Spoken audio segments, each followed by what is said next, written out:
Okay, there are reasons why we ask certain questions in a lesson, and usually that is because those questions help guide our students to the final project that we have in mind for them, and of course, checking for understanding. So, it is important that we plan questions in our lessons, and I want you to think about the questions that we're asking are providing tools for students that they can put into a toolbox that they can use later for an appropriate project that they're doing at the end of a unit. And again, think about those tools that we are supplying as creating blueprints for building Legos. So, why are we doing this? Do you ever hear students ask you that? Why do we have to do this? What's this lesson? What's this supposed to be teaching us? If you ever hear them ask that question, then maybe it is because we as educators did not explain at the beginning what it is exactly we're doing. They want to know that what they're doing has meaning and value. Uh, Ultimately, they'll ask how many points is it important, and if it's not, they will know. They know what busy work is, and their enthusiasm and participation correlates to the importance of the task.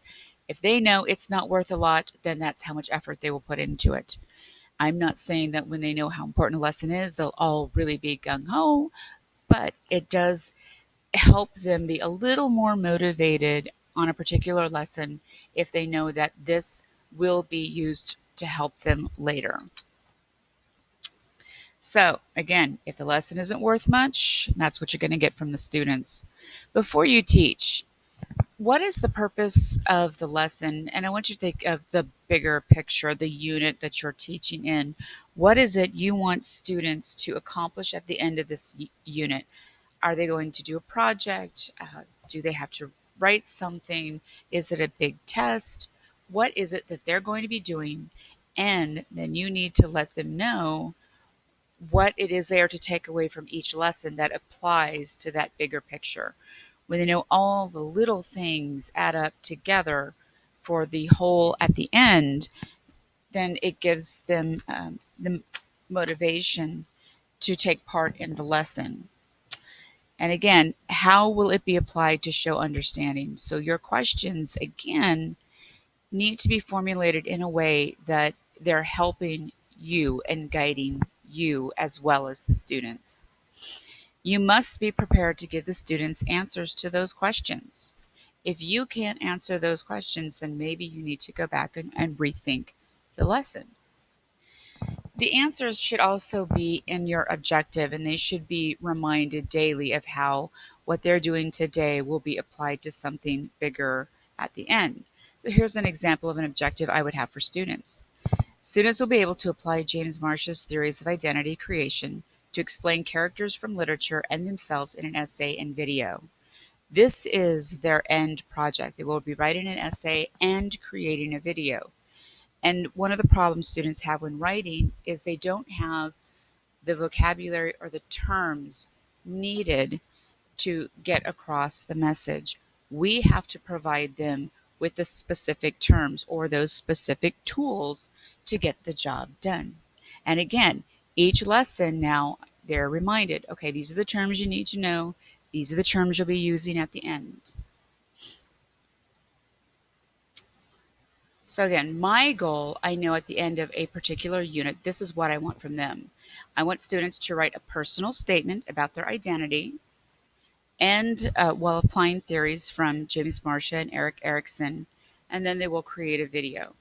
Since I have seniors, one of the reasons this is important is that personal statement can be used for college applications or for those students who are not going to college, perhaps it can serve as a cover letter for a resume, something that will have real value to them. Now, students must be made aware of this final goal and then which tools, concepts, or ideas that they will need to complete that goal. Obviously, they need to know the terms from these two theorists, and then they'll have to learn how to create a video. So each lesson is then providing them practice and access to the information to finish these projects. And think of it as a scavenger hunt. This is something that as the students go through each lesson, they need to be picking something up and at the end show all the things that they have collected. And again, questions you ask should be guiding students to that final goal. So ask yourself, what terms, ideas, concepts must students have to complete the task? What do they have to put in their toolbox that will enable them to complete the task? Okay? So every lesson should be adding a new tool or giving them practice using that tool. So, what's in your toolbox? So, for this lesson that I have for students, this unit, terms will be included that they must use in a paper and a movie, examples that will help connect the audience to what they are discussing, and lessons on how to create a video. They must create a video, they've got to know how. So, these are the things that they're going to need to put into their toolbox to have a successful unit. Now, the terms that students will be using, I have included those in the lesson, and here's this big note right here, terms to remember.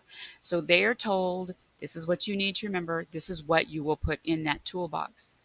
And this is also checking for background knowledge. I could do a quick write to ask them what they think about people's identities, how they're created.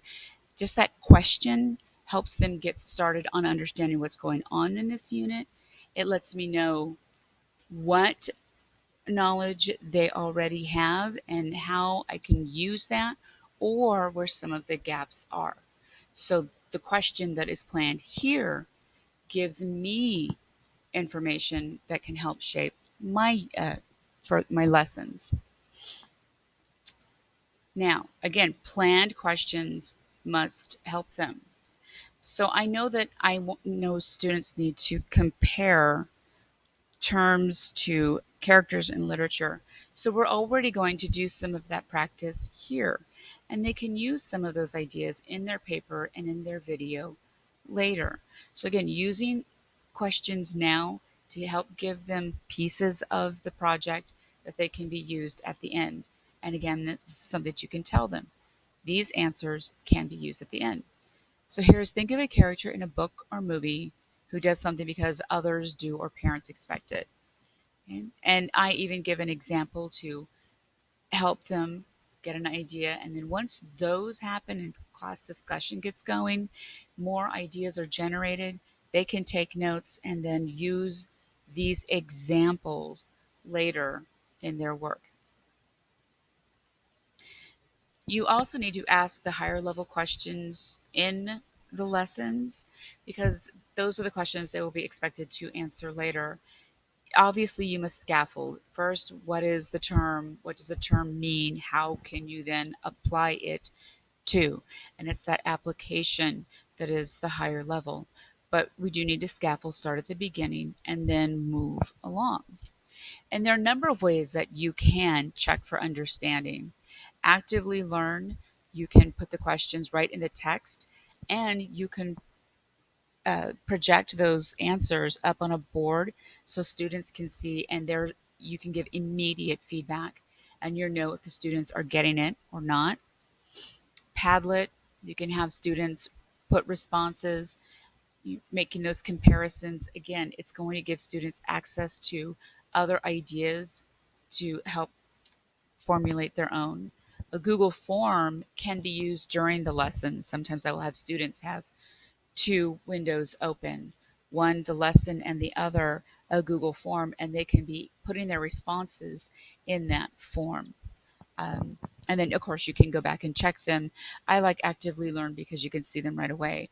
Or if you put your Google presentation in presenter view, it's a little guy down here, it will give you a URL that students can go to, and they can type in questions, or you can pose a question and they can put in their responses, and again you can bring those up.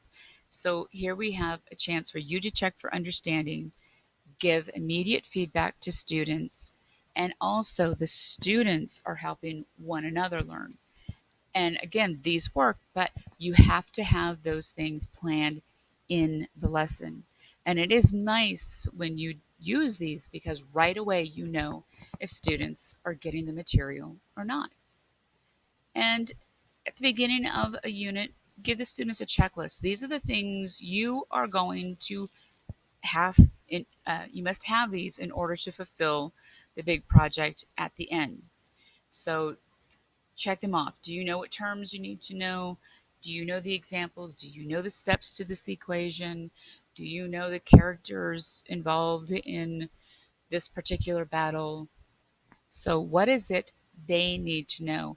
And if you don't know exactly what it is they need to know, then chances are students won't have much success at the end. So, you need to know and you need to remind students what they need to know. So, again, think of your unit as a Lego how to manual. You know that one thing that it will do is it will tell you how many pieces of each type that they will need. It's like telling our students, okay, these are the terms you need, 5 terms, and this is what they are. You need to know this skill, and this is what it is. And at the end, it should look like this.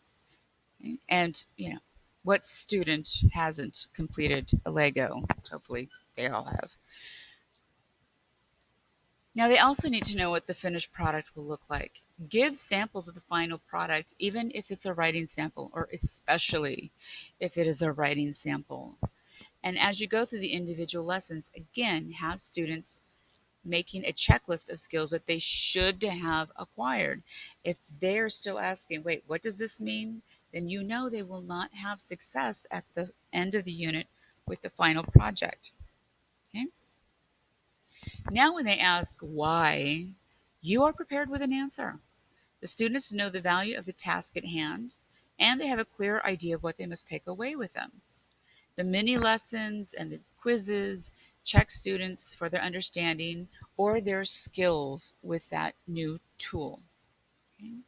So, hopefully, this gives you an idea why questions are important, but also some formats to go to practice to embed those questions and have immediate feedback for students and for yourself. So, if you're not familiar with these, um, you could check with people at your site that perhaps can guide you a little, but these are very helpful tools that will help you and help your students. And remember, there must be transparency so everyone knows why they are doing what they are doing. Okay? And thank you. In the end.